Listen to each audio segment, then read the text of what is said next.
Mbola ao anatin'izay taranja bola lavalava izay ihany fa hikisaka eny amin'ny kianjana nosy zato isika fiadinan'ny tompondakan'ny seksiona Antananarivo renivohitra lalao maromaro ny tanterahana omaly sy androany fitinina aminao anatin'ity fanadihadiana ity ny vokatra rehetra tamin'izany.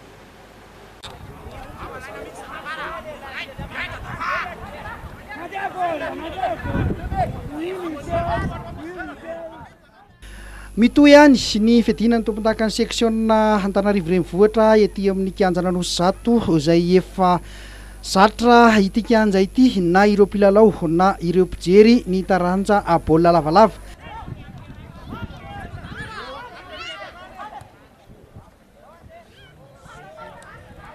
Tamin'ity faran'ny herinandro ity ary dia lalao maromaro no nitanterahana teny amin'izany kianjana nosy zato izany. Ity arantsika amin'ny sary ity dia ny fihaonana teo amin'ny tafiahana ambany ala manao akanjo mena sy ny FTV 15 ny Nosy Be manao akanjo maitso izany.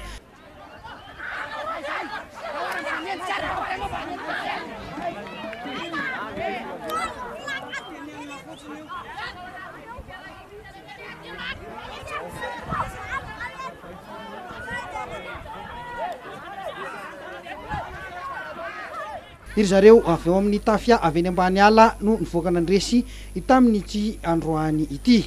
Lalao roa no tsototsa omaly sabotsy tamin'ity fiadinan'ny tompondakan'ny seksiona Antananarivo renivohitra ity no ny fodimandrin'ny mpitantana ny fileovana ao amin'ny von'ny tamin'ny Nosy Be izay tokony lalao omaly arivo fa tompokila Razafombelo Jean Claude izany izay nodimandry teo amin'ny fa-dimapolo taonany sady mpitantana ao amin'ny tamin'ny Nosy Be izy no milalao ihany koa ny zanany ao amin'ny kleban'ny Jamaika ka dia noho izay anton'izay dia tsiraikitra ny lalao izay tokony nandraisan'ny Jamaika sy ny CEA Andramanaly Lanjara sy ny tamin'ny faharoa izay ny tokony mitratroka tamin'ny Matadory. Fa raha ny vokatra ary tamin'ity lalao ity ho an'ny androany alahady dia ny FTA Nandavamamba nandresy ny SCM Mandilaza tamin'ny 23. Troisième Ambalavao Isotry nandresy ny CFA Napandrana 23. Ny Balamy nandresy ny AT Ivan tamin'ny 29. Ny FBM Bemasandro nandresy ny SCB Besarety tamin'ny 23 ary ny FTN Nanoa nandresy ny Sacra Nosy Be tamin'ny 5.